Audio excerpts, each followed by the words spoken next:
mother. Tell your children not to walk my Hello, way. and welcome to this, me, Truthslayer's review of TNA's latest pay-per-view, Genesis.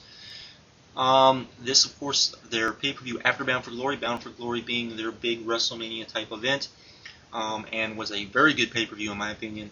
And this was their chance to try to put two good pay-per-views back-to-back, something they have not done in a long time. Let's see how they did.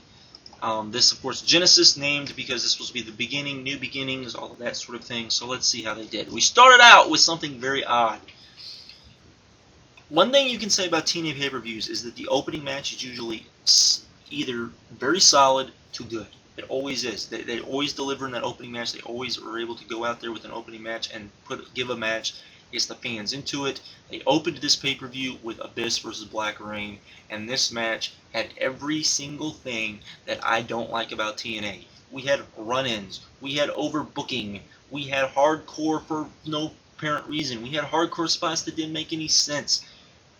It just didn't work. Nothing in this match worked. The only thing that worked in this match was Mitchell putting the rat down his suit and doing a Keystone Cops thing and taking off.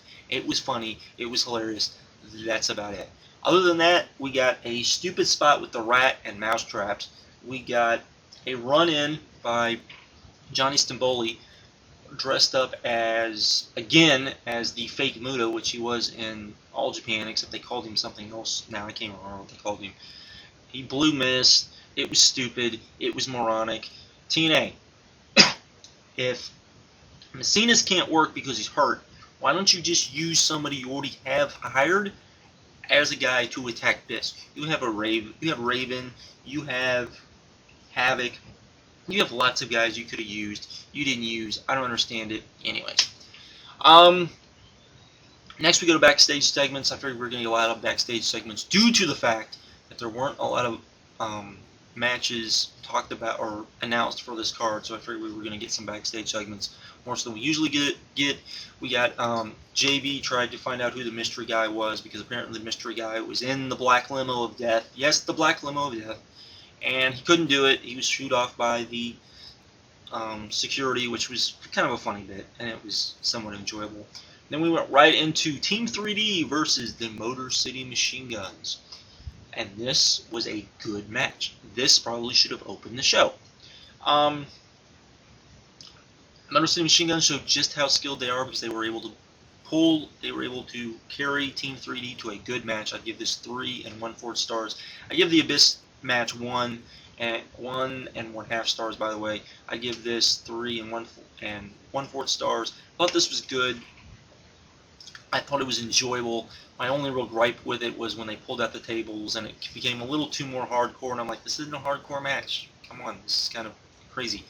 But Motor City Machine Guns went over, which is good. I don't usually spoil stuff like that, but they did go over, and that was good, and that was wonderful.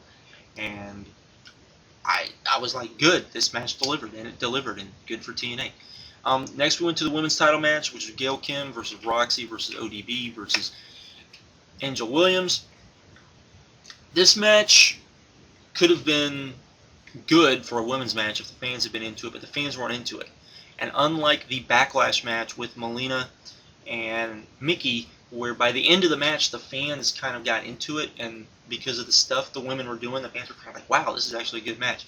The fans never got into that, which is kind of unfortunate. This is one of those matches where it took away, where fan reaction doesn't always take away from every match, but it does take away from some. This was one that kind of needed it, in my opinion. The fans were kind of dead. They were dead for some stuff and hot for stuff throughout the night, which kind of just led a weird taste in my mouth.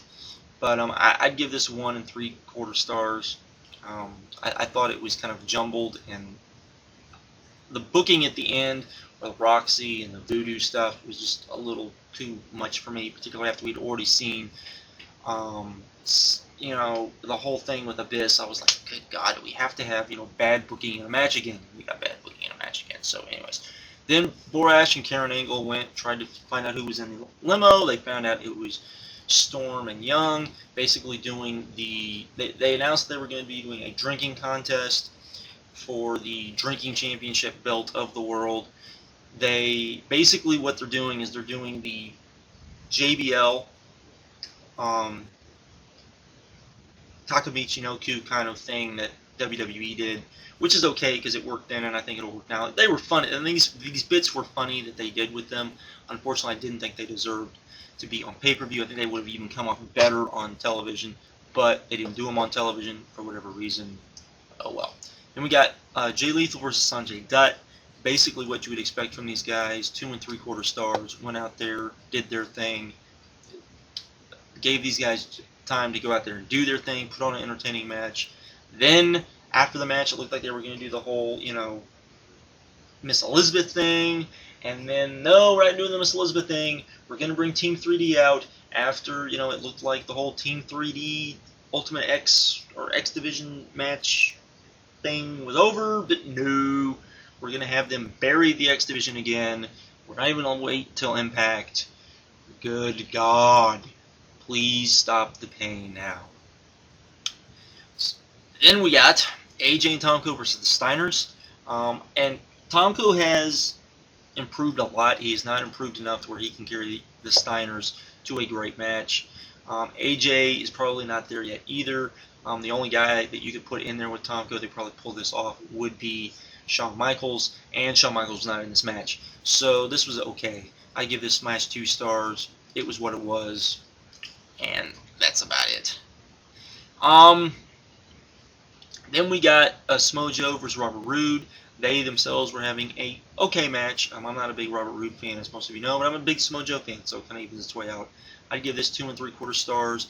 They went out there, they did their thing. Roode did his thing, Joe did his thing. They gave him time. They went out there, they had an okay match. I wasn't big on this match anyways. This seems like a match that should have been on Impact, in my opinion. Joe taking on Roode just seems like an Impact match to me, not a pay-per-view match, particularly not a pay-per-view match this far up on the card. The end of it was kind of weird because Miss Brooks got attacked. We don't know who attacked Miss Brooks. They didn't show who attacked Miss Brooks. It got weird. Took away from the match. So I'm giving it 2 3/4 stars. It just left kind of a bad taste in my mouth. Next we go to Kaz and Christian. Great match of the night. 4 stars, easy on this. Good, solid 4-star match. They went out there, they did their thing, they hit a lot of good spots, they hit a lot of good stuff. My only real complaint with this match was the end. They were doing yet another run-in, but it wasn't a real run-in. But this was good, and Kaz went over. Oh, I will spoil that as well. Kaz went over, which was good. I think the right guy went over here. It was good. They gave a moment to celebrate. It was made to look like a big deal. This is the type of thing TNA does not do enough of. I'm glad they did this. Hats off to TNA. Then we got the beer drinking contest final thing, which was funny. It was funny, and I would recommend, if you can see this somewhere on the net, I would recommend checking this out. This and the Christian match was probably the only thing I'd recommend checking out.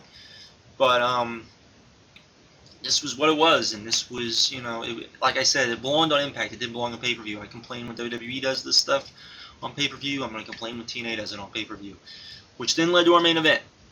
Sting and his mystery partner versus Angle and Nash. Mystery partner, to nobody's surprise, was Booker T, who got a huge pop, came out with a big, huge smile on his face.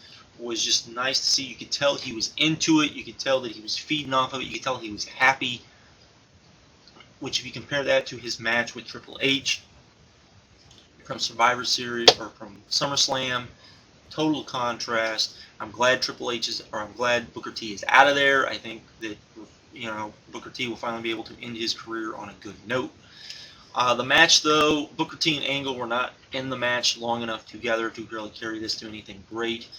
But it was okay. You basically watched the match because of Booker T showing up. But the match itself was just okay. I'd give it 2 stars. Particularly since the end was completely botched as far as the booking, just too much stuff going on. The very end was cool with I won't give it away, but it was kind of cool. But other than that, it was too overly booked, as is most TNA stuff. Overall, not a great pay-per-view, not even a good pay-per-view in my opinion, but I will say it does have a 4-star match, so I will give it a 6.7.